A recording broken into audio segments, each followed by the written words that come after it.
Brigitte Lahaie, Sud Radio, le sexe au conseil. Alors, c'est un sexo-conseil qui s'adresse évidemment aux femmes, qu'on comprenne bien le propos de ce sexo-conseil, Philippe Arlin. C'est vrai qu'il y a peu de femmes qui osent s'aventurer à explorer le vagin, et c'est un peu dommage parce que c'est quand même une manière c'est un peu comme quand on va dans un pays, si on connaît pas un peu la géographie, on s'y perd, on peut s'y perdre en tout cas. Et puis c'est donc important parce que mieux connaître son vagin, ça permet d'avoir plus de plaisir.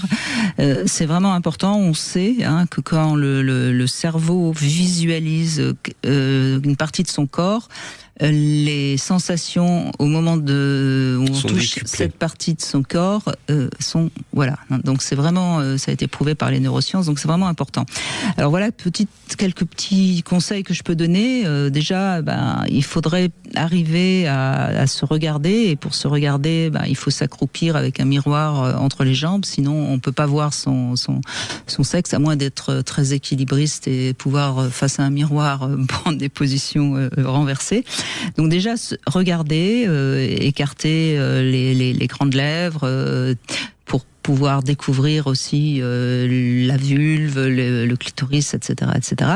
Et ensuite, deuxième tâche, il faut apprendre à introduire un doigt qui serait bien lubrifié de préférence et l'enfoncer tout doucement pour bien sentir et sentir surtout les pressions que peuvent exercer le vagin lorsqu'il se contracte grâce aux muscles périnéaux. Et ça montre bien toute cette tonicité qu'on peut avoir en tant que femme. On se contracte, le vagin se referme, on se détend, on se relâche et le vagin s'ouvre. Donc ça, c'est vraiment des choses qui sont intéressantes à prendre conscience, à érotiser même, j'ai envie de dire. Ensuite, c'est important aussi de se rendre compte que c'est un lieu qui est humide, qui bouge, qui s'ouvre, qui se referme. J'irais jusqu'à dire qu'il faut apprécier son odeur, son goût, parce que c'est pas du tout des goûts, des odeurs désagréables. Ça, c'est encore une fois dans des idées reçues depuis très longtemps, et il est temps de les mettre à la poubelle.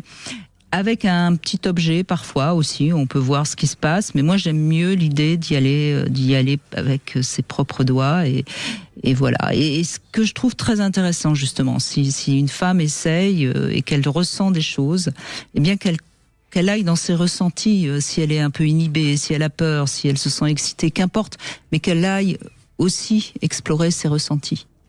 Alors oui, c'est extrêmement important. Et là, par rapport à l'objet, je pense que si c'est utilisable, c'est dans un deuxième temps. Mais dans le premier temps, c'est important que ça soit un rapport de corps à corps, que ça soit ses propres doigts, que ça soit son regard, etc. Après, l'objet peut permettre d'explorer les ressentis. Et là, on n'a plus besoin de regarder, mais on n'est plus sur la même chose. D'abord, on découvre et après, on exploite. C'est un peu ça. C'est-à-dire, une fois qu'on a défini la carte, on va à certains endroits pour faire certaines choses. Donc là, l'objet peut être très utile. Mais dans un premier temps, il faut prendre le temps d'apprivoiser.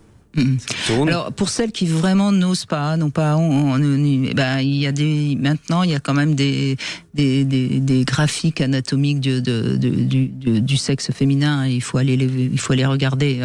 C'est quand même bien. C'est vraiment très important de visualiser, d'identifier. Si on ne peut pas regarder, au moins de toucher et de regarder un schéma en même temps pour se dire tiens là je suis où.